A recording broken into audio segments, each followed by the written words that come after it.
right. Preacher man, I'm telling you, heaven is on the earth. I know you don't know what life is really worth. It's a all that Peter is gold. After story and never been told. So now you see the light. Hey, stand up for your right. Get up, stand up. Stand up for your right. Get up, stand up. Don't give up the fight. Get up, stand up. Stand up for your right. Get up, stand up. Don't give up the fight. Most people say, great God will come from the sky. Take away everything and make everybody feel high. But if you know what life is worth, you will look for yours unworth. And now when you see the light, you stand up for your right. Get up, stand up, stand up for your right. Get up, stand up, get up, stand up. Don't give up the fight. Life is your right. Get up, stand up. We can't give up the fight. Stand up for your right. Lord, get up, stand up. Keep us coming on. Don't give up the fight. Yeah. We're sick and tired of the ism, schism, game, dying to go to heaven in Jesus' name, Lord. We know when we understand. Almighty God is a living man. You can fool some people sometimes, but you can't fool all the people all the time. So now we see the light. What we gonna stand up for our rights? Yeah. So you better get up, stand up in the morning. Give it up, stand up for your rights. Get up, stand up. Don't give up the fight. Don't give it up, don't give it up. Get up, stand up, get up, stand up. Stand up for your right. Get up, stand up, get up, stand up. Don't give up the fight. Get up, stand up, get up, stand up. Stand up for your right. Get up, stand up. Good evening, good afternoon, wherever you are in the world. We just want to welcome you to another edition of our podcast, the Internet Citizens of Liberia Network. My name is N. Mamalu Gray Jr., and I also have with me Mr. Tana Komazu Jala, one of our co-hosts. Mr. Jala, how you doing today? I'm doing pretty fine, and thank you for having me on the set this evening. And I also want to say welcome to all of our listeners, friends across the world, those we consider to be internet citizens, because this is the only medium we have to reach out to Liberia to discuss those issues that are impacting the life of our people. And so we want to encourage everybody to take advantage of this platform for us to have a conversation on the way forward, because we believe this generation will have a very important role to play in any progress that Liberia will experience in our lifetime. So I want to encourage everybody. I want to say welcome. It's a great thank you for having me once again. Thank you, Mr. Jala. You said it already. To our audience, we want to welcome you. You can also participate in our discussion through phone calls and also through the comments.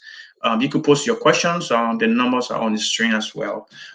Today we'll be discussing, I call this a pivotal and vital topic because this is a discussion that is not just discussing the social economic development and progress of Liberia, but this is something that is going into the pockets of consumer, diving into the pockets of Liberians, the ordinary Liberians, who are struggling daily for ends meet and so forth. As you can see display on our screen, our topic today is the impact of increase in the telecommunication surcharges and petroleum product costs in Liberia. We're going to be diving into the impact to see whether the recent telecommunication surcharge that was being employed by the phone provider in Liberia in consultation with the Liberia Telecommunication Authority, whether it's a good thing for our government, it's a good thing at a period of time in our country, having known that we have gone through a tough economic war, I call that economic war, economic period globally. And then just looking at Liberia as a very small nation, if the great United States of America and other part of the Western world are experiencing the economic war or crisis, what now think about Liberia just as small as the size of a state we call Tennessee in the United States of America. Mr. Jada, looking at this, I'm going to lay the premise and then I'm going to bring it. We're going to have a candid conversation because I think if we were in Liberia, we will also be a part of the issues that are affecting the Liberian people. We've been in Liberia over a period of time, and we experienced the benefit of mobile communication. We experienced the benefit of having a reasonable gasoline price in Liberia. So the premise here today is we got to understand when we talk about telecommunication surcharges and petroleum costs plummeting in Liberia. We're not just looking at it from the perspective of revenue generation. There are so many ways you can raise revenue, and I know our government have been struggling in terms of strategy, ways and means to be able to increase revenue. We have discussed that. We have discussed those issues on a previous show as to some of the strategy, but I think the government and embark on this issue of telecommunication surcharges. And we are seeing a slight increase in that. And this is not the first time. In 2019, there was also the issue of the Orange mobile communication that was also trying to increase surcharges, and so forth, only because the government were also looking forward to increasing taxes on them. And this is where I want to stem from. This is where I want to lay the premise from, Mr. Jala, and I'll bring you in. That when we talk about taxes, we talk about surcharges, because surcharges basically like taxes. Either you reduce the service, okay, and have the consumer pay. So now if the government is saying, hey, we need you to pay more taxes, so that at least we can be able to govern the resources coming in the form of taxes to give back into our economy. But we got to understand that when you talk about taxation, we talk about taxes. I don't really see corporation paying taxes, and I'm gonna say this to you, okay? They make profit. They give taxes in return, but the tax dollars are actually paid by the employees, they are paid by the consumer of their services, and also the stakeholders. So when you say, hey, let's levy tax against ABC company or the telecommunication provider, what you are saying indirectly is, hey, we need to pay this amount of money, and they're going to find a way to pay that money. And how are they going to find a way is what we are going to. That's what we're going to be discussing today. They are going to be going into the pockets of the ordinary Liberians to get that money to give back to the government. So looking at the economic crisis right now we are in due to the pandemic, in my mind, I don't think this is a time to try to look for revenue through the telecommunication area when people use that means to communicate with their loved one, friends, and relatives overseas, and also do their research work for networking too as well. At this time, when you're doing that, looking at how tough the economic crisis is in Liberia, that people can barely have the ends meet daily. They are going out there, sending children out there in the street to sell just to be able to sustain themselves. Now, if you are going out to increase taxes, levy surcharges against this company, in my mind, you are saying you are taking money from the ordinary Liberian people pocket. The guys who are trying to get a dollar phone card for $200 Liberian dollars, a dollar phone card costs $200 Liberian dollars. Now, if you reduce the services, it means you're going to be paying more for a dollar phone card. We are saying, yes, we understand it helps to get revenue to the government pocket, but we're saying at this time of our existence at the time of the global economic crisis. I'm saying it is not the appropriate steps right now for us to take. There are other measures we can take, and we'll be going forward into this discussion. But Mr. Jala, let me pause here as I lay that premise to bring it on. Do you think this is the best practice right now to Once again, increase that? once again, Mr. Gray, I would like to start by saying that this is an attack on the freedom of speech in Liberia. This is an attack on civil liberty. This is an attack on the Liberian people right to commute, to commute, to telecommute.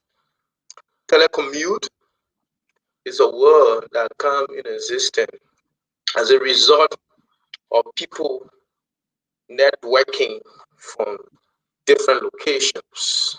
Now, like you were saying, Mr. Gray, that this issue will put extra costs on the consumer, the Liberian consumer.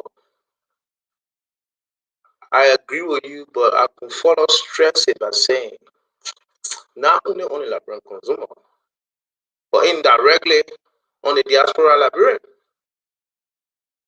on the diaspora Liberian. So that's the intent. Because this is the only way we can talk with our people. So that's why most currently as we're speaking, most of the people in Liberia cut their data off immediately. If they want to talk to you, they put the data on. You understand? If they don't want to talk to you, they put it on. So the cost of maintaining your phone with data on, and these things always happen when I was there. You know, when you buy your car, you got your data that take you for the month. You know, yeah. In fact, they tell you how much you can buy, they tell you how much data you got, and how long it will take you for 1 week, 2 weeks. You know, you buy it at the time. But this is not the case now. All because few group of men who deem themselves to be powerful within the ruling establishment, who feel that the in the kitchen cabinet of the presidency consider and decide how the other people's life should be lived.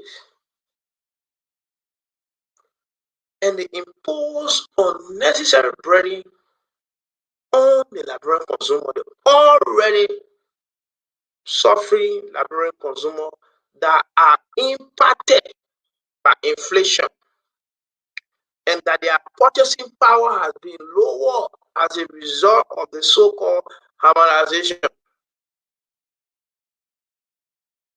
And at the same time, battle by inflation. Then you coming back. How much would the Liberian people carry? Is this the way you pay bad love when people love you? This is inhumane, Mr. Gray. This is seriously inhumane. It worsen the Liberian people's situation. It places them in the kind of he gave the people money set to survive now. He gave them money to survive. What some of them want to do is that I tell you some of the empire having now, Mr. Gray. You gave them money to survive now. Some of them were even because they want to communicate with people for some time, they will have to inconvenience themselves, cut some of the money off, and constrain it into purchasing data just because they won't have it. This in itself is attracting unnecessary hardship on our people. I think the government take power to make life easier for our people. When I say life easy, to easing the burden of our people. You understand? I think by now there should be an opportunity for the Liberian public to have Wi-Fi when you go in a particular terrain where you have Wi-Fi. Communication. You gotta, the world now is going digital, the going cloud. Everything is happening now online. By you imposing some of these surcharges, you blocking information source from your people.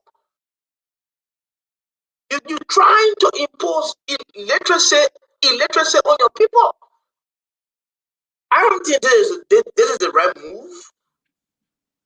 I don't think this is the right move to impose unnecessary charges that will impact the consumer.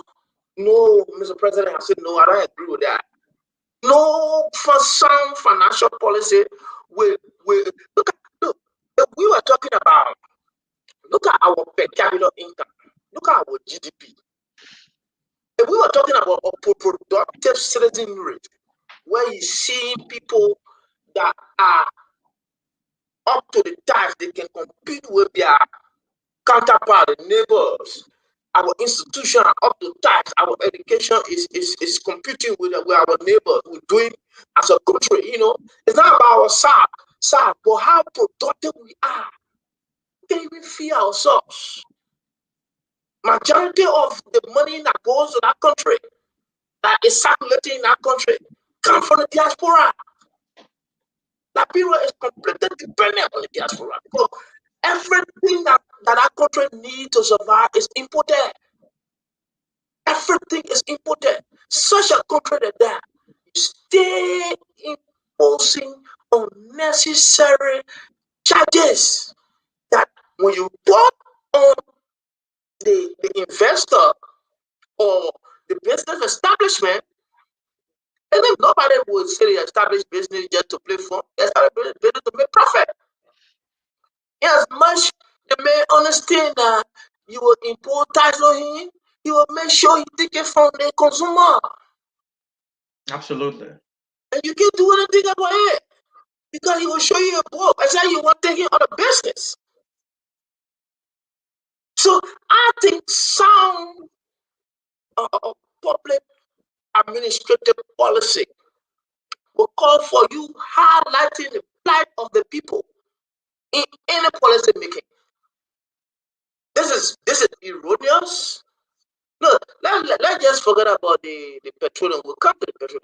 But the telecommunication charges that has a direct impact on the consumer is erroneous. Mr. Jala. Mr. Jala, I was speaking to a few friends of mine in Liberia, and I know concerning the petroleum products, due to I understand that there is a plummeting of prices in the global market, and that can cause a significant impact on the price of petroleum products in Liberia. However, this have impacted a lot of young Liberians who are striving daily to make ends meet. I've spoken to a lot of people a lot of Liberians, not really in government, but ordinary Liberians who goes to sell in the street and in the market ground or the marketplace.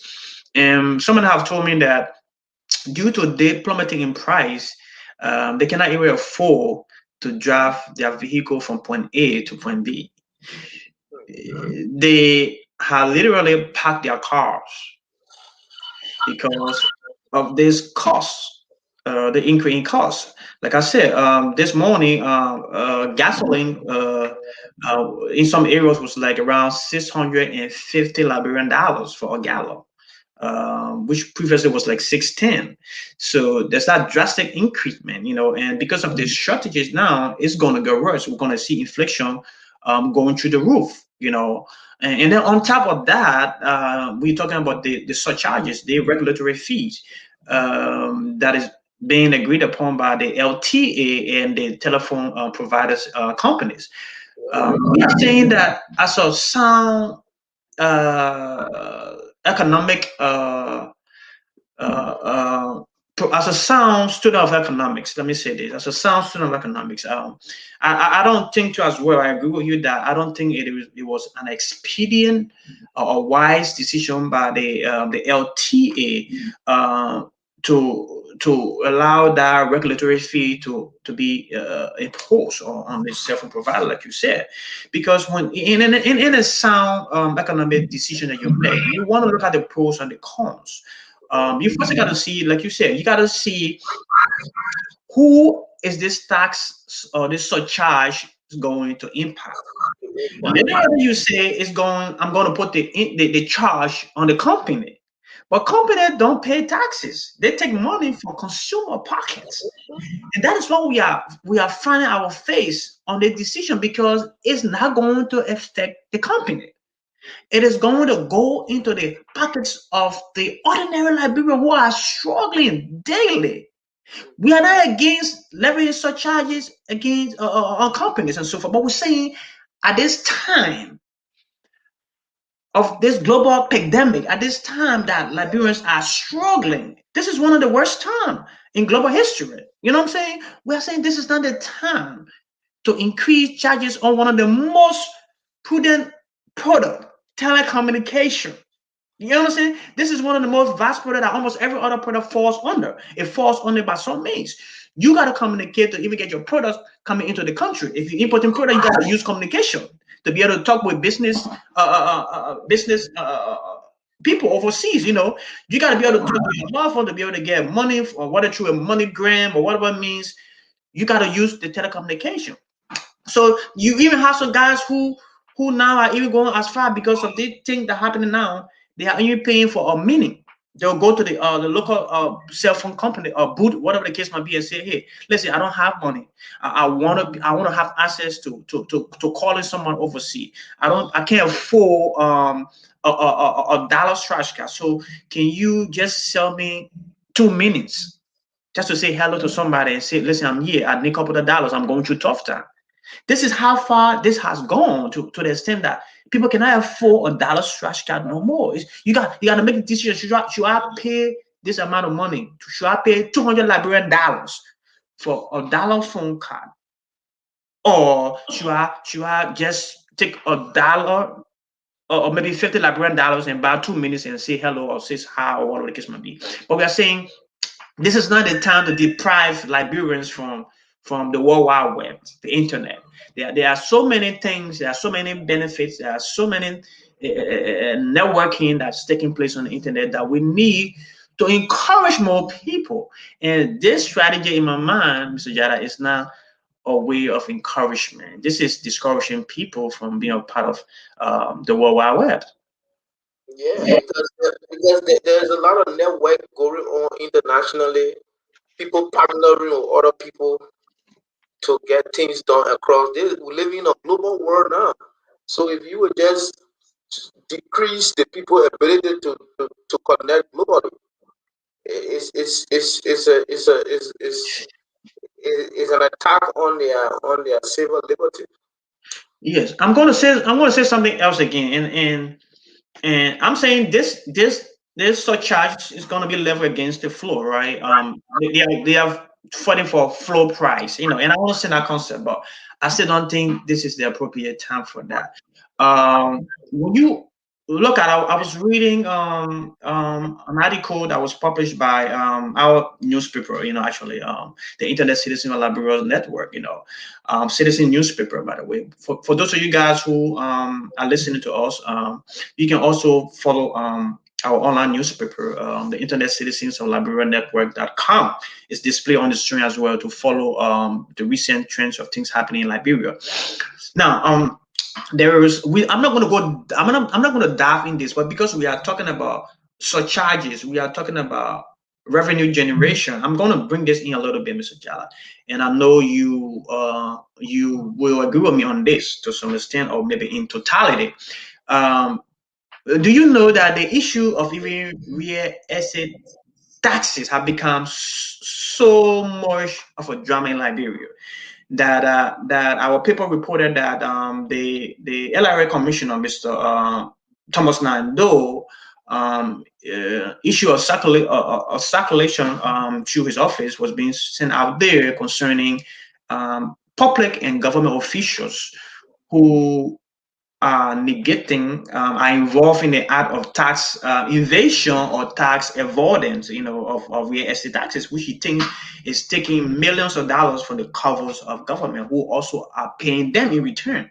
So government is paying government officials, but government officials are forfeiting or paying that real estate taxes, which he think could be opposed to that. But now he's coming up with decision on, I don't know how significant that is going to play. I don't know how it's going to end up, but he's saying that they're trying to push it to the extent that if these individuals in government who are benefiting from the public resources are avoiding or trying not to pay taxes on their real estate property, they're going to have to think about whether they try to restrict the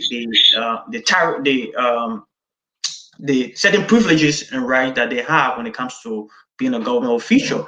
One having to be the issue of you talk about the issue of the free how you call it, the free tax thing that most government officials have in terms of bringing input that goes in. And also another one was the issue of them not really in actuality trying to understand what is going on. If they are benefiting from the government, they should be one of those individuals who also pay their fair share of the taxes. But now I'm looking at it now. If that is an issue, let me just correlate. If that is an issue of public officials, especially government officials, those ministers are not paying their fair share of the taxes. Now, on the other end, over here, you're seeing telecommunication provider increasing surcharges. That is not affecting not just the public official, but the ordinary Liberians. You understand? I think there's more that needs to be done as it relates to public officials who are benefiting from the public resources but are not paying their fair share of taxes in return. Well, Mr. Gray, I understand from what point you're trying to speak from, that public officials should be example with respect to contributing to government cover. But I think the enforcement of real estate tax in Liberia goes far beyond just an individual commitment to pay or the government ability to enforce.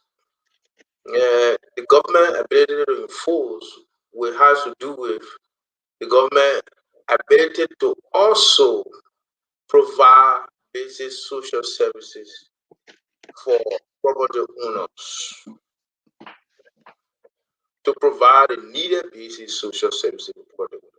Because I tell you for sure, real property tax, the maintenance of real property tax can be factored in the total expenditure of an individual expense for a month.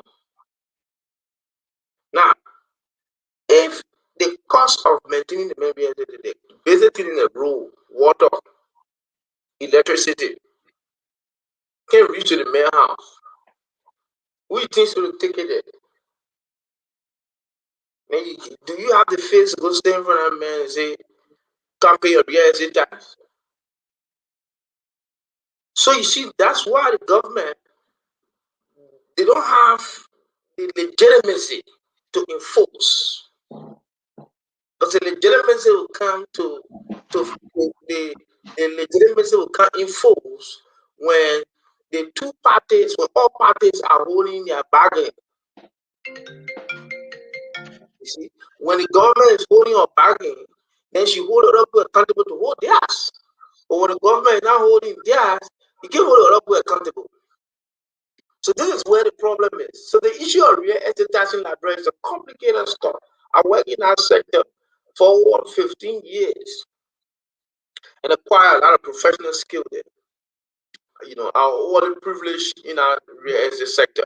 But I can tell you for sure, it's a very delicate sector that if the advice we gave the last time to the government, that it needed to invest in two physical area.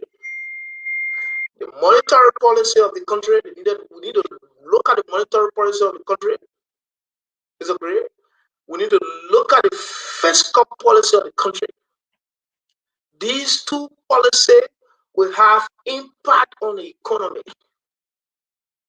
You can't start running up and down looking for taxes anywhere you see income flowing. Some of the income are just to keep the basic operation of the macro ethno systems that run the country. You're not helping the people, don't harm them, leave them. You know? You see, so what we suggested to the government, this government and the succeeding government, that we will have the privilege and the opportunity to discuss with the Liberian people on what we want from a leader to take our country forward. We're going to demand a lot. Number one, we want to understand your economic framework for recovery. Liberia, we want to see how the feature of your monetary policy of Liberia and the feature of your fiscal policy. Because currently, the thing that is destroying the economy of the country is the two things we're talking about here, the monetary policy and the fiscal policy. The interest rate on saving is low. You must be talking about it. Such a thing will contribute to hoarding. When people see no reason to take their money to the bank, we tell the government time with all them. But thank God we are on records. These are archives that will speak to some of the suggestions we're making. Because we're not friends to the media, to the other media. That's why we decided to create our own media. You know, so that one day they will listen to us. Some of these suggestions we are making, the government needs to listen to it. Liberia is a small country and it just take little changes to trigger the economy. How much we need? 3 million, 4 million people. 4 million people that we're struggling to take care of. Just because of bad policy. Improve the interest rate on saving. Then you come down to your fiscal policy. Be fiscally disciplined. As a government, set an example that people will follow. Cut down on necessary spending. Spend in a way that will have a direct impact on the lives of your people. Then by that you will attract the people's support. And one of the people's support you need to drive your agenda. And in order for you to do that, you continue to inflate hardship on there through some of these indirect taxation. These are wrong. Mr. Jara, you are right about everything you just said. But I was thinking, right? I was thinking, the regulatory bodies. I think they play a major role into all of these things. We had a discussion on about the importance of the regulatory bodies and who is actually watching the regulatory bodies. Who are overseeing the regulatory body, and that haven't been the case with the LTA and other regulatory bodies. If regulatory bodies are just concerned about what they can raise, the revenue they can bring in, at whatever cost, I think that is not a sound policy in my mind. You gotta look at the pros and the cons. You gotta look at the timing. In economics, we say time is money, right? You gotta look at the timing. Timing in the sense that is this the right time to increase taxes? Is this the right time to increase the saving rate? Is this the right time to decrease the loan rate, the borrowing rate? You know what I'm saying? You got to factor all of the things. Look at the time. You don't just come out with policy because the next door neighbor is increasing the rate on this. It may not apply to you because your case might be unique. I think this is something that I've seen a lot of government make mistakes on. When minor world union countries, when other countries in the minor world union are increasing taxes on certain things, we see Liberia also be like, okay, because Sierra Leone is increasing taxes on this, so we have to increase tax on this, whether it be importation. My thing is, you gotta look at that from a unique perspective, case by case. You can say because Sierra Leone is increasing surcharges on telecommunication services, mean that should take place as well in Liberia. Another thing that I wanted to stress on is this: if you are serving the public, if you are elected to serve the public, it means you should uphold the interests of the public at all times.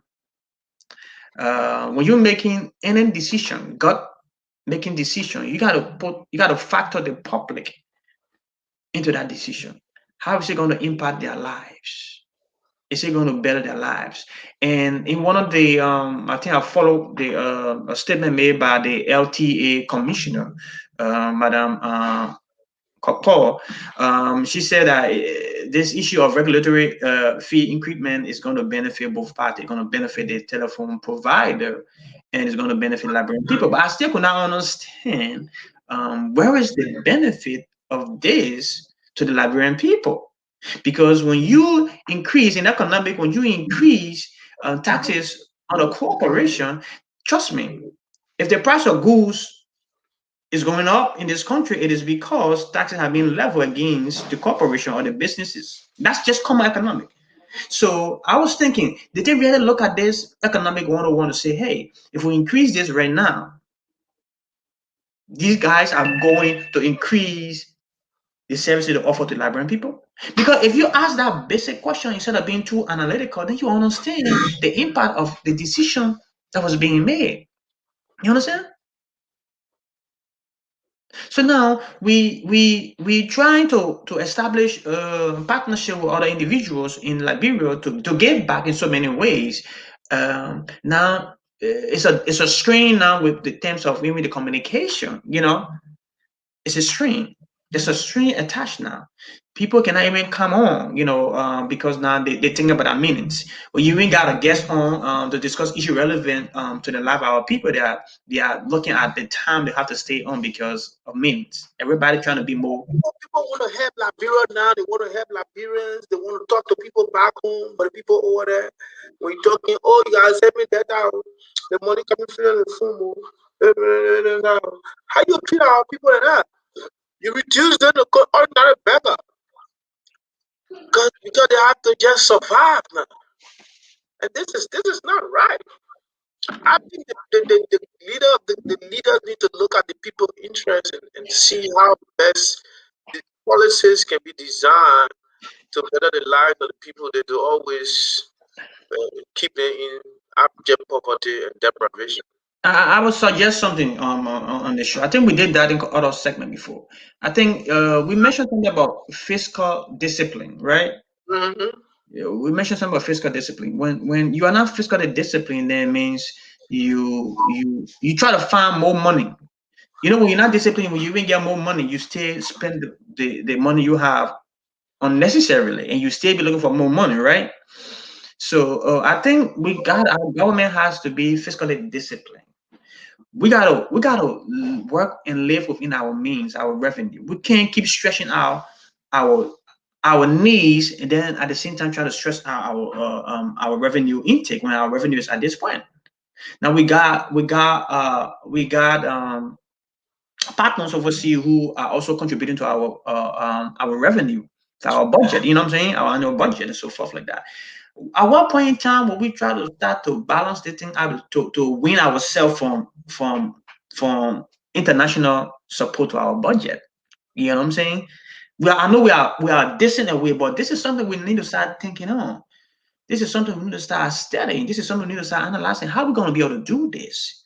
Because when you do that in my mind, you are independent, right? You are not dependent. And when you are dependent on another nation, if that nation falls, if that nation stumble, it means it will impact you as well. That is why you have to be independent. The word independent means you are sustainable. You're able to keep yourself at all costs or at all factor. But I don't see this from our government. Our government rely highly on international and donor support. You know? And it's something that I just want to stress out here, because if we keep allowing our budget to flow in that way, what if the international support or donors say, hey, we're going to withdraw our support? I mean, our annual budget is going to shrink. You know that, right? Yeah. Are we able not to live without that when it happens? I know it's not going to happen, but will we be able to live within that? Yeah, but the question, another question that need to be answered is, what is our strength as a nation? What is our strength? We need to have a national dialogue on what Liberia has that it can focus on and improve, that can make it different from other nations and make it highlighted among nations. What Liberia has, what is our strength? For me, when you ask me that question, what will come to my mind is, I think what we're not making use of in our country is hospitality, the Mm. tourism and hospitality industry. Mm. Yeah, I think that is what we're not making use of. So I mean, I think looking back, yeah, But that is no that is what we're not making use of with the. so you see prosper in other areas. There are other avenues that we can look into to see how best. The tourism area, we have not invested in our area significantly as a country. But I'll tell you for free, Mr. Gray, um, to to just lay some emphasis on some of the points you made, with respect to uh, our dependency syndrome. When we talk about the responsibility of freedom, whether Liberia was a sovereign country or so forth. I think our people need to wake up from their sleep and rise up to the occasion and understand that when you allow a sheep to lead a group of lions against a group of sheep headed by a lion, the group of sheep headed by a lion will defeat the group of lions headed by sheep. I say this to say our choice for leadership tells exactly who we are. We make noise, we shout, we talk all the big show, we get all the PhD, we go get all the degree, we Liberian people, we make more big show, but we are weak people. We are weak with respect to the face we show to the world. Why? We are seeing the beggars. Some of our going places, we try to change the narrative. We try to change the narrative. We try to make anybody understand that we can do anything anybody can do. We got all that it takes. And it can be another Liberian that can do it. So the truth is, this is a mindset stuff. This is a mindset stuff. We need to rise up as a country. Stop hating one another. Because hatred is too much. That country, they said Liberia was healed after the Civil War. No, we have not healed yet. That is reflected in the way we feel, we think about one another. Can you imagine I was having a conversation with somebody today from Liberia? And the person said, "Oh, my man, you are Liberian. You're going to get promoted and blah blah blah blah blah." I said, "Oh, my man, you know what? I think it was time for me to leave because God knew that I had nothing to do there anymore.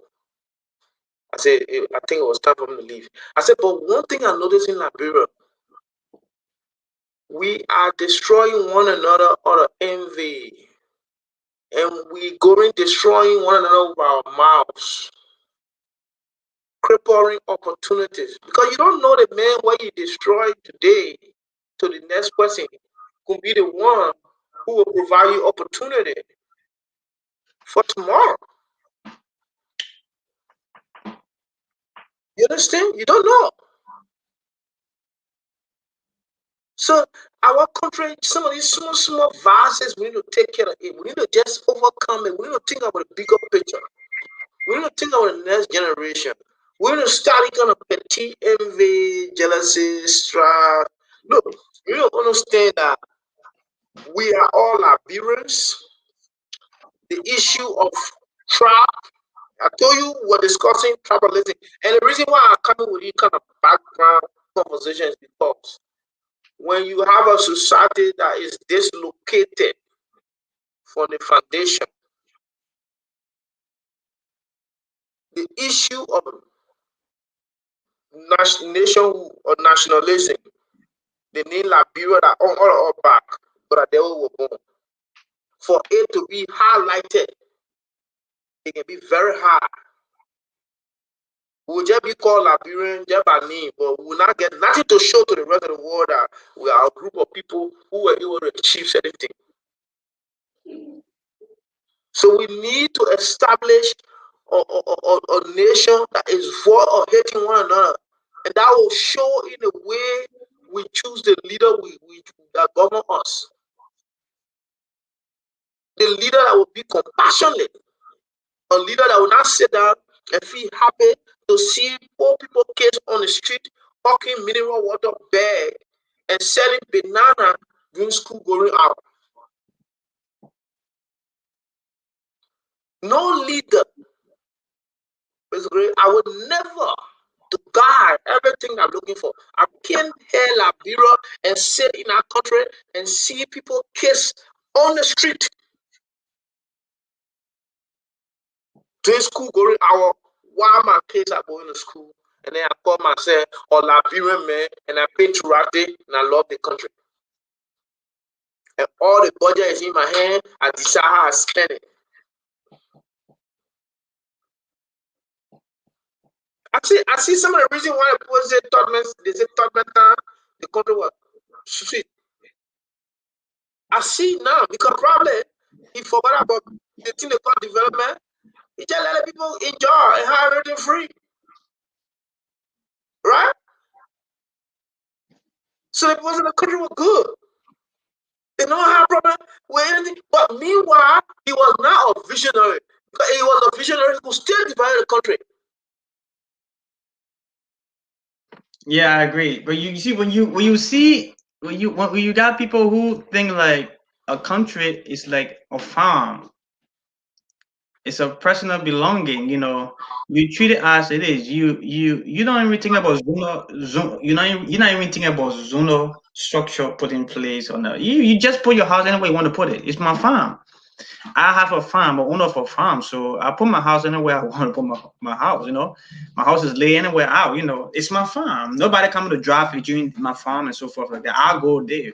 So that is how people saw the country, and that's how they try to develop it. Because there's no way you develop a city like Monrovia like that, my brother. You know what I'm saying? When you can go to Hapo and other area, it looks so it lay out so perfectly than Monrovia. It was the mindset of how these people were thinking, and this is where it had got them Sajala. The way people think, the way they thought was how the country was developed, and they didn't think that in this 21st century we would be talking about running water that is now up all over the city. People had their own little well and stuff like that. It was not about running water anywhere or electricity everywhere. That was not the case. But it's a challenge now to this generation. Okay, and it's a challenge to our leadership. whoever become leader of this country, the current leader, is to stare into the face of these challenges and engage them with cautious optimism. And you must factor in to how you engage or steer the affairs of their country alongside with Liberians. We understand that it is not just a responsibility of government to develop the country. It is the social responsibility of individual as well to contribute to nation building, Mr. Jala. You know that. Every individual has a role to play. But if the individual is not developed, if the individual is lacking the mental faculty, that thinking ability, then it means he's lacking that ability to contribute because he doesn't know how, where to contribute. That is why we say investing in human capacity is very essential, because now this man will be able to understand, listen, I got to contribute and I know my niche where I want to contribute. He has that ability to think now. But because we don't have that now, everybody looking at the government, Mr. Channel. It's a great just shift a little bit from this surcharges. I will come back to it, but even the petrol. So I can imagine the price of transportation in Liberia. Yeah, with the kind of inflation, then you say they got extra costs. Okay, for now, I don't see the petroleum price because in America, I think Liberia is just something like because it's like $2.88 in Liberia now, and it's $2.69 here bad in time. At one time it was $1. Yeah, so it pretty like you know, But here is the thing, Mr. yeah, Jada. With the increase in the cost of goods, you know what is not increasing along with that? mm-mm. The the take home pay, the consumer purchasing power is not increasing though. Yeah, but great. Before you go forward, this is what brings me to the point. They got the finance minister of Liberia. I seriously challenge that man. Let all the rhetoric go aside. I don't think that man is well schooled in finance. I'm sorry to say this, and I'm not the kind of guy that can be carried away by people and this and that. I like results. I like for people to prove what they know by the problem they solve. You get what I'm saying, Mr. Gray? Hmm. You can come to the country and make people to believe that you are educated and coerce the president to the extent you were convinced by the grammar you express, and may you understand that you can manage the country financially only to really get an unnecessary hardship on the people. Is it a sound financial policy, my man? Hmm. To issue taxation is a function of income. Taxation is a function of income. So to tax, I probably work in tax administration for a very long time for moving over to the US. And I understand taxation practically and theoretically because I went to school with the East African School of Taxation from Uganda and so forth. So the point is, when you want to tax, there should be an income to tax. You understand that there's no income. The telecommunication sector, you taxing. Probably you went into meeting with the people and the people show you their book. The people you say, look, hey, this is what we're getting from our service provider. And this is what we're getting. And in realistic terms, these are people we employ, we have to pay. This is the maintenance cost. This is our wage bill. All these things are tied to this income. If you tamper with it, then you will tamper with your people. You say, okay, no problem. Let me tamper with the people. You're far away. We need money. We got to run the government. But we tell you this. This is what we suggested to you. A sound fiscal policy first of all start with a government that spend responsibly. Because you're the leader. Mind you, everybody watching you. Before investors come to the country to bring money, they're watching you. Before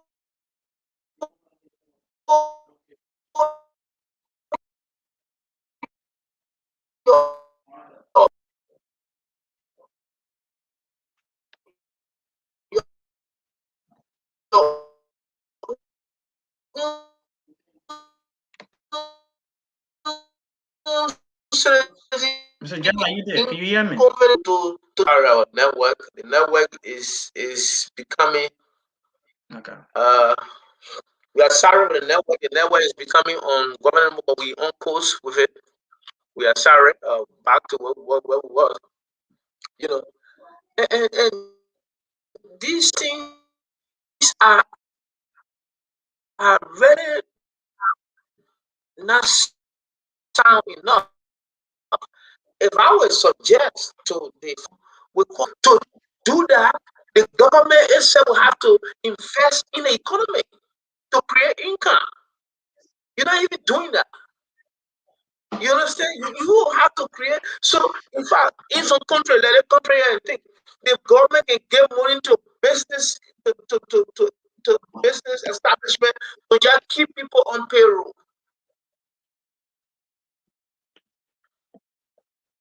To keep people on payroll because you got to keep people employed so that you will keep the macro system running. That money will keep circulating because when they get money, they go pay their bill. When they pay their bill, the other people go do this, the other people do that, the other people do that. And everybody do what it's supposed to do. The money keep on going in the system and it keeps becoming productive. And productivity keep going up and going up and going up. What we say, these guys are not thinking of that. Instead of you thinking in a way to be able to invest back in the economy, to empower the macro ethno system that run the country, the small nations in the country. Because if your Liberian businesses are not prospering, my brother, your tax base will always be weakened. You always have the kind of arbitrary imposition of tax surcharges, and that will indirectly impact the lives of the people. We are saying it's wrong. The people of Liberia who used to be all on the internet now, they're having people they're talking to from all around the world, bringing opportunity to the country now. This time they have limited access to the worldwide web. It's almost like a clan down on internet in the country. Through telecommunication surcharges. We are appealing to the government to please look in other areas, but not areas that impact a lot of the people. How these surcharges are tearing down their lives. And we let the world know this is wrong. This is wrong. There's no sound, educated, financial expert will see it prudent to increase telecommunication surcharges in a third world country that has a very low capital per income capital, or so forth. No sound financial expert would ever make that policy. It was wrong. It is erroneous. And now the cost of the petroleum product cost, I think it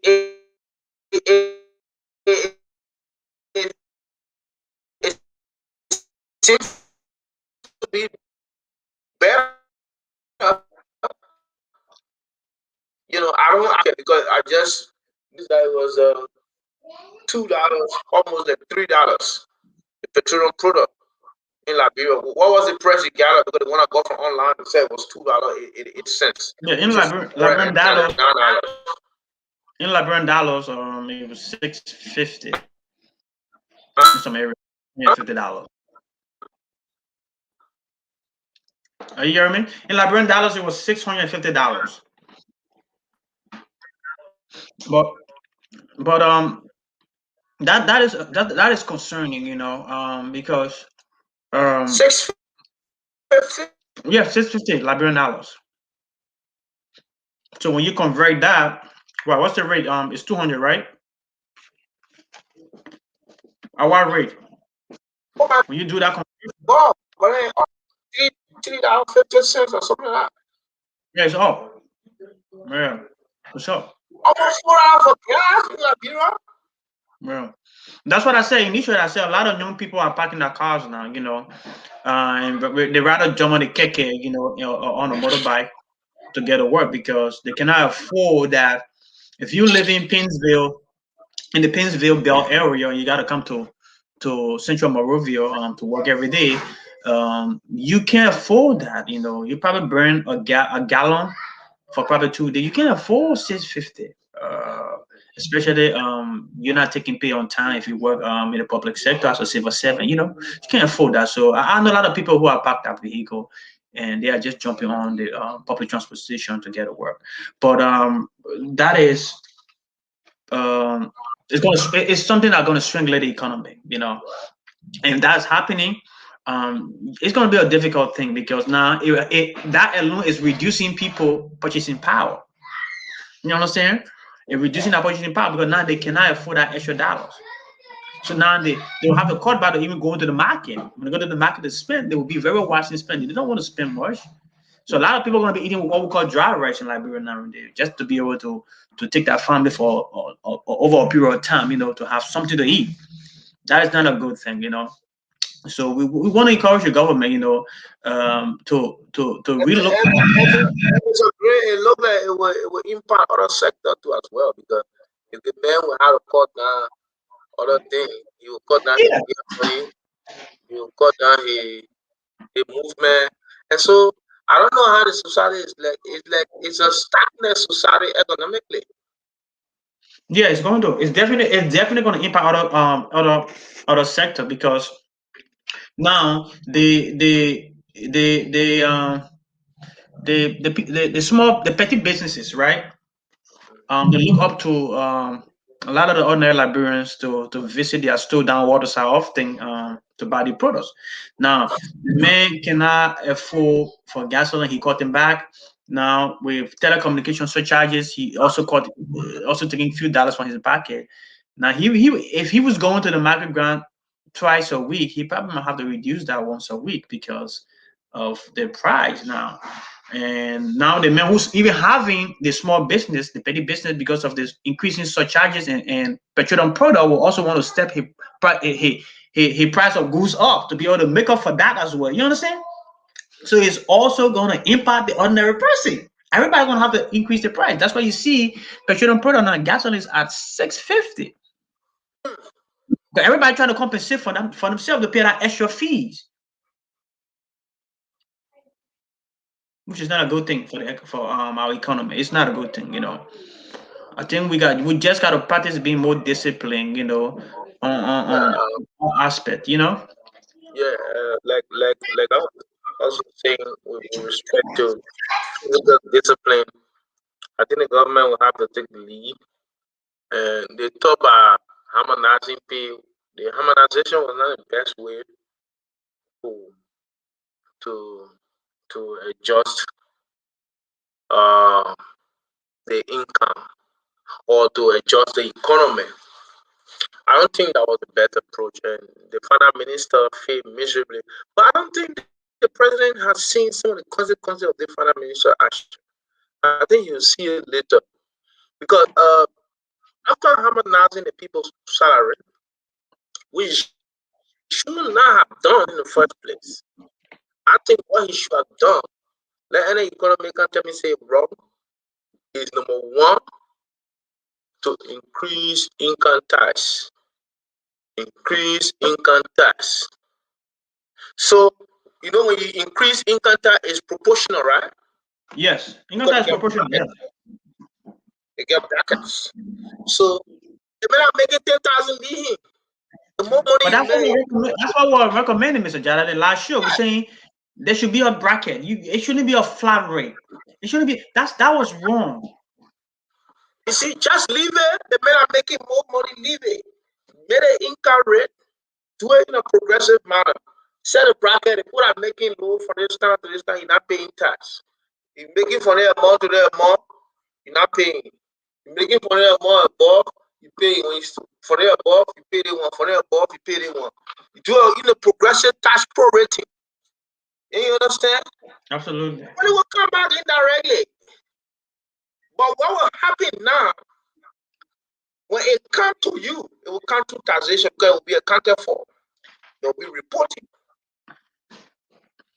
And when it comes to you, when it comes to you, the way to go about encouraging it coming more is to put it back in the economy again. And what they call sound fiscal spending. So you don't go back spending on yourself. You don't go back buying luxurious cars. You don't go back paying luxurious homes. You don't go on flashy trip all across the world. Cars are not investment, my brother. But let me tell you something. On Facebook showing that you're not take power now, you're enjoying life, everything good. You don't do that. Yeah, you see, Mr. Jada, the question money go and your boss start doing charges for the ordinary people to be impacted. the thing there is when they were doing that harmonization program, did they even factor in the cost of living? No. They didn't even factor that. All right, if I reduce this person's salary, the cost of living going to reduce. We're going to make sure that the cost of living reduced to commensurate with our salary reduction. They didn't. Let me just have the first question is to ask, what is the rate of inflation? What is the country rate of inflation? The finance ministry, the central bank is supposed to have the rate of inflation. They don't. They don't have no data. I'll tell you on that one. There's no data available because there were technicians in central bank who were saying that they couldn't. When that whole hoarding stuff was taking place, they didn't have data to be able to predict or project the economy what's going to happen. So the lack of data is something that's really affecting our economy. Okay, especially the financial sector.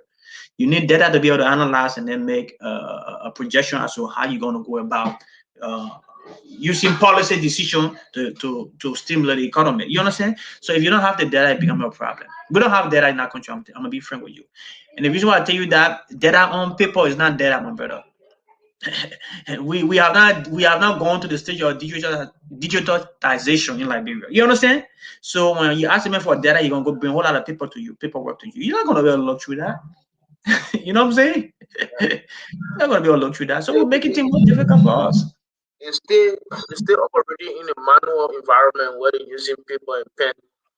When people are gone digital, where information will live on for generation, it can be we should have access to digital.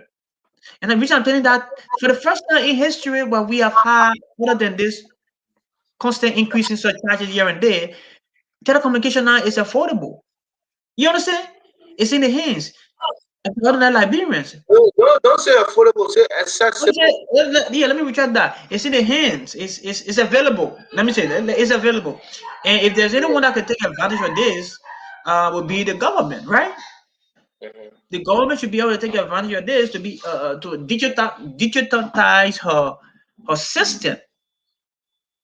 You know what I'm saying? So whether it be based on negotiation with taxes that these corporations should be paying for certain services, you want to do that. That's how you develop. That's how you grow. It's not always about taking the money.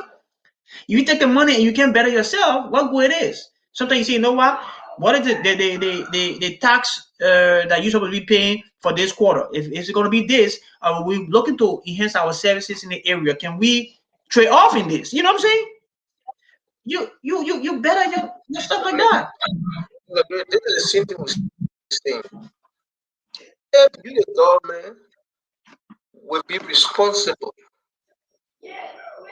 physically disciplined. That means, number one, your interest is directed towards meeting the needs of your people.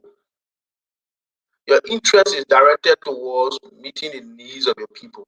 So when you want your people life to be better, when you don't want for things to be difficult for your people, yeah, your policies and and programs will be designed, will be people centered, will be people centered. But when you think about it, when you just went to power, took leadership for yourself to show off, to show how big you are, to show how prosperous you are from public resources. Because we know many of our friends in Liberia that are acting like the rich people today, with all public resources, they will not be rich people. Many of our friends that are calling themselves educated people that are running all around the world to go and take to get degree to go back to Liberia. It's because they want to work for government. I told a couple of my friends, I said, no, I don't want to work for government.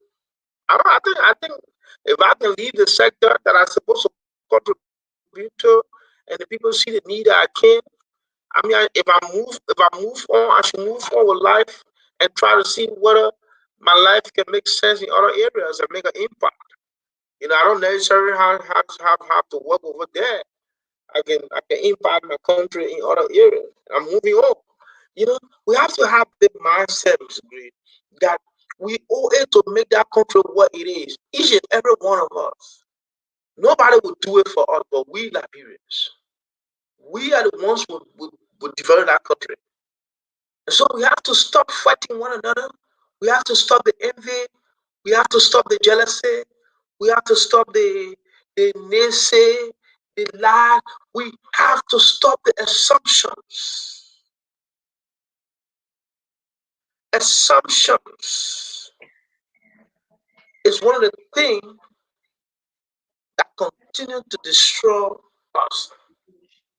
You don't know somebody today, somebody who sit and see because the man walking this way, or he spoke to the man last time, the man he answered him, maybe the man he hear him, or maybe the person didn't see him or her.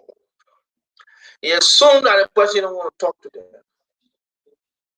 And they take that into heart and go around and continue to spread their disappointment in the person. And continue to infect other people with disappointment about the person. And then keep on going some to start adding to it and keep adding to it and keep adding to it to destroy this person. Somebody will see you in the bar saying that, drinking. They say, oh, the man, I just let man, the man, let they call the man sitting in the bar, the man, I did the man, that. Why? Because they see you sitting in the bar. Assumption. Give people the opportunity to know who they are. Our country will never grow if we don't give one another the opportunity. Start assuming this person is this when you have not known them. Don't talk about somebody that you don't know. You must know something before you speak to it. But because we continue to assume, we can run a country on assumption. Now, as a leader, when your policy is not based on assumption, when you value and respect your citizens and think they deserve the best, Mr. Gray, the first thing you will do, you will not come up with a kind of policy to increase surcharges on the, the thing that the ordinary people use directly. It becomes an arrest. So you try to say our people are so illiterate to the extent that they just living for their stomach. They don't need to connect with the rest of the world. Why you put the extra 20 cents on express? They're not gonna be uprising on you.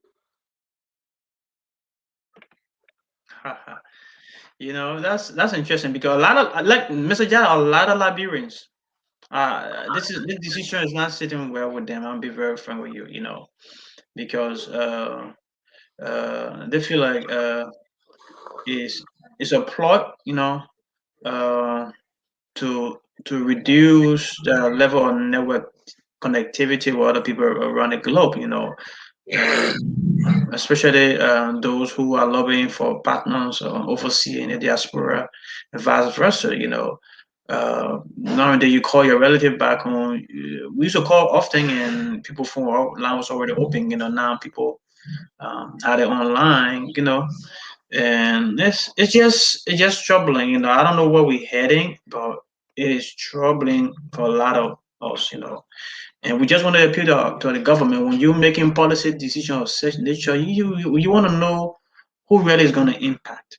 Like I said, this is not the first time this thing came around. At one point in time, I think the Supreme Court had to dismiss a case with Orange Liberia, and so for one of the telecommunication providers in Liberia because of this thing they wanted to do.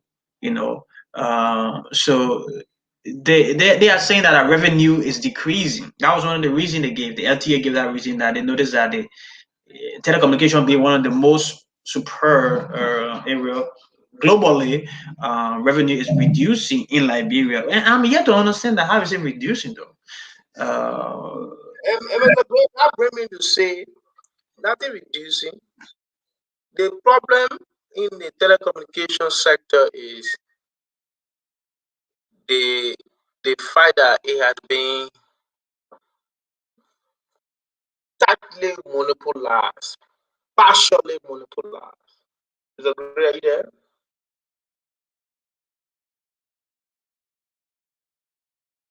They have been partially monopolized.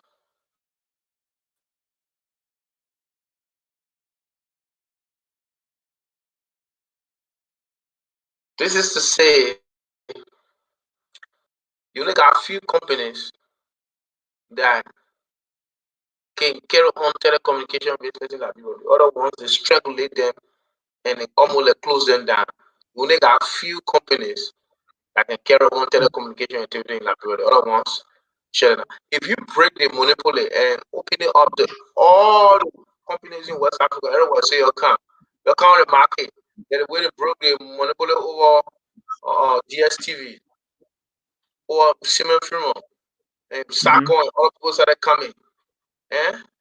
The other people look for good price. The government think they're going to reduce our revenue. I don't think opening up the monopoly going to reduce. You're going to get the same thing return. You're just going to have the ordinary the citizen actually benefiting from competitive prices. prices. If the policy is for the citizen, you always want to do that.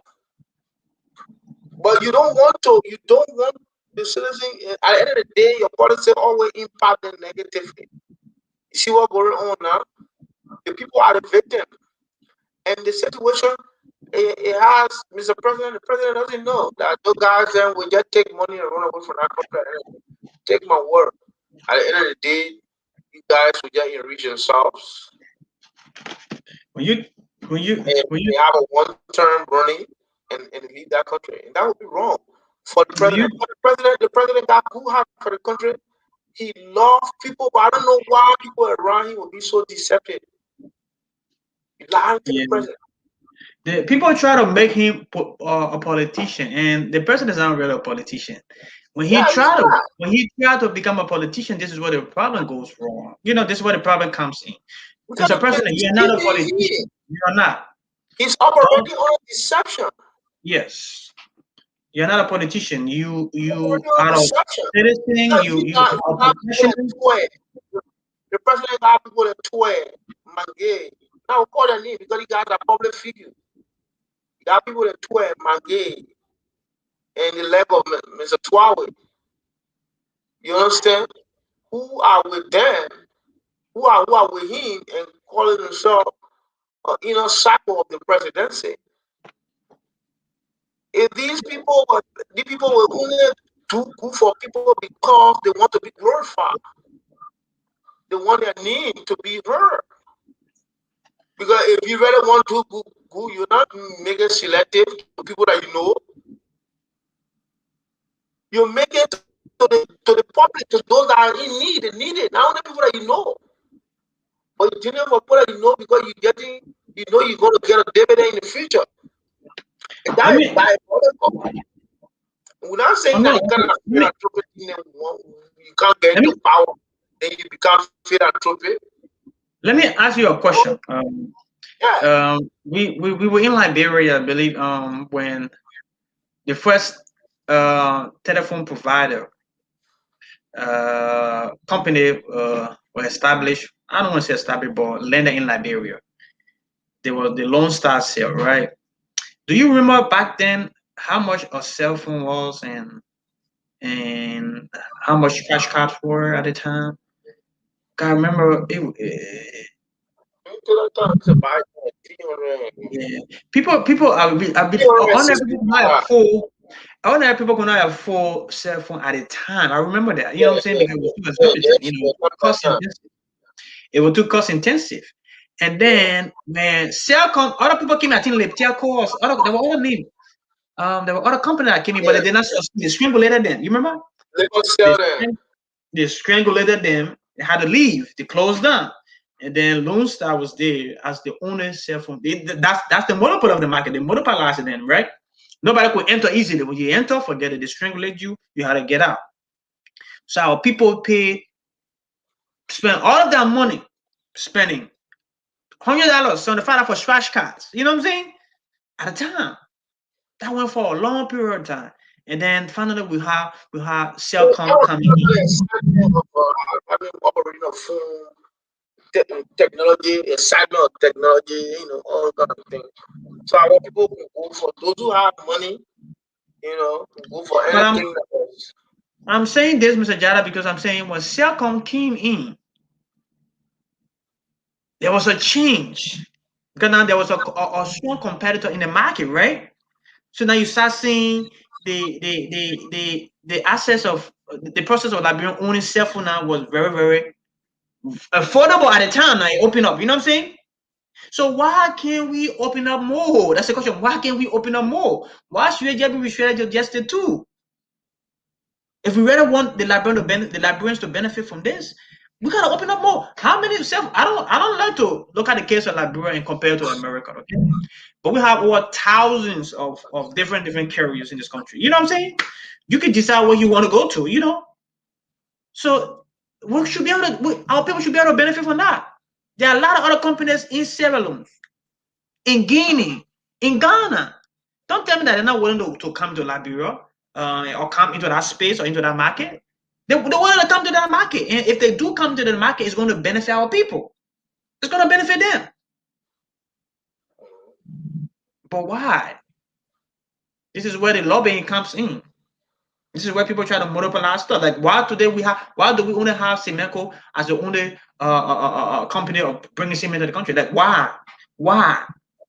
You know, I don't want to dive into that because we're talking about this, but why? Those are some of the mindset. We got to change that and open the economy up to other businesses, to other competitors.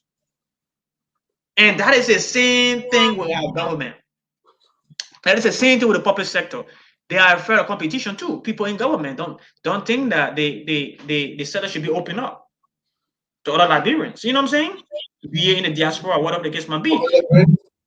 Something important I want to say, and want to use this medium to let the president know that the country is on his shoulder. I know sometimes you need a team to work with, but it's not hard to see productivity. Mr. President, sometimes people will tell you, say, and you know these things I'm saying, there are people around you who tell you, say, oh, don't go over there. The people will not let you. The other people will not vote for you. The other people are opposition. The other people hate you. But hey, you're president for everybody now. People that hate you, people that let you. The country is on your shoulder. You need to think about the history you're going to set after you leave power. Will you be proud of the Liberia you leave behind when you are not in power? What kind of Liberia you want to leave behind? That should inform you, Mr. President. And you don't even listen to the people that can be elected. Mm. Wow. It's because of you that people are relevant. You don't listen to them. Go to your people like you did if you did to go to the counties. Yeah. I appreciate that you did, Mr. President. I know something will come up before June. The president will do a massive change. I just believe in that man. Man, you know, that based on Yeah, what because he told him, there are a there lot will be of a change. there are a lot of people who say things to the president because the president, you know what, the president have instilled trust in a lot of people, and those people that he have instilled trust in are the very same people who are not seeking the interest of the president. Yes. And I think that's everything, the problem. the president is the one blamed for it. And between you and myself, if we get the president an opportunity to help the people, the Liberian will be happy. Because he's a man of love. He's a man of good heart. Don't let all the people thinking this and that. My man, you will get credit no matter who you are. Jesus Christ can they all the good you have critics. I will get critics. But President Weah is a man that is loved by many people because he's a good man. He's a good man. Let's say yeah. So, but other people will not ride on his hard-earned reputation he built over the years to continue to maintain something that he don't deserve. I think President Weah is power because of the people. Absolutely. And so the people interest to have to be prioritized in whatever policy and thing his government will be driving. You can say you are a pro government, then you having telecommunication surcharges that will prevent ordinary people from having access to international opportunity. This is not pro. Is this what you call pro? When you increasing petroleum, the cost in petroleum product and increasing telecommunication surcharge, call that pro? It's not pro, Mr. President. You guys are deceiving you. It's deceptive to see people running your government right around you there, enjoying driving the best car. They have resettled themselves in some of the best homes with all the security, the one they sleep sound, while people go to bed in darkness and hopeless and defenseless. And the people tell you, oh, for the people propose. Is it propose to increase the charges on data, on phone data? No. The thing is, Mr. Jara, they feel like when they increase revenue, they are doing extremely well. But they're not thinking at who expense the increasing revenue on. How is it benefiting the people? Are you taking from them? I think at this time we should be giving back. We should be giving to the Liberian people. You understand? That is why even the issue of ration came about during the pandemic because the people were struggling. Gotta give back. The people don't have right now. So you can't keep taking. You can't keep taking without giving back. So, Mr. President, we understand that you love the people. We know that you love the people. That is why you paid that visit into the counties, the rural counties, and you saw some of the deplorable situation our people living in. Your people living in. You saw that, Mr. President. And I know you were surprised at some of them because you never thought that would have been possible. But yes, Mr. President, that is the reality. Our people are suffering. So those that are in those areas, whatever way possible you can impact their lives, whatever way possible you can change situation. He visited, I think, refugee in the presidential guest house. When he saw it, he was shocked. According to the sources, according to my sources, he was shocked.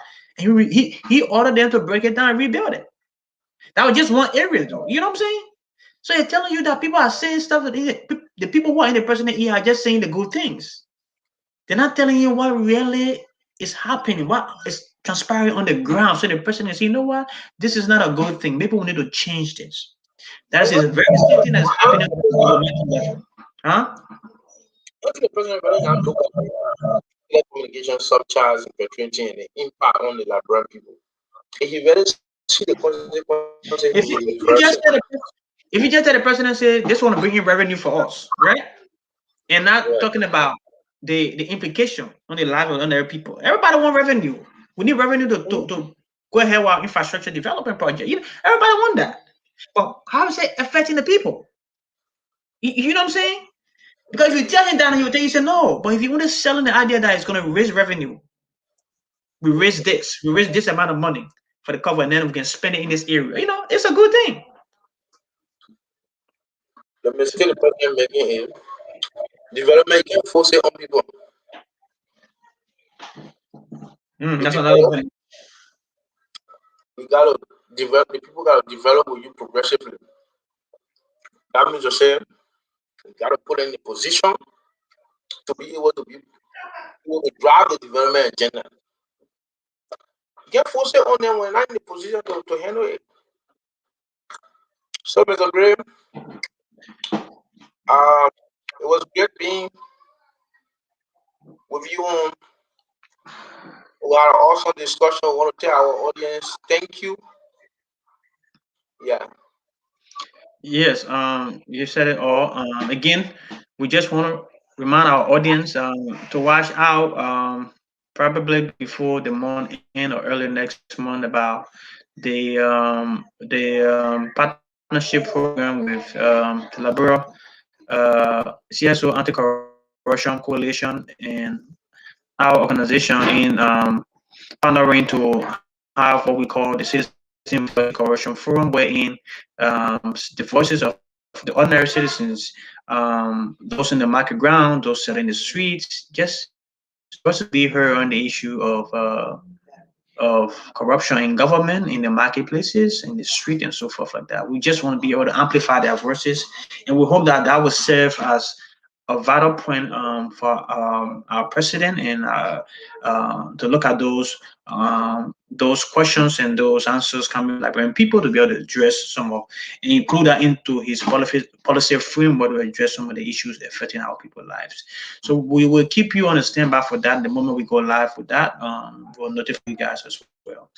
Again, Mr. Jada, I want to say thank you for your time.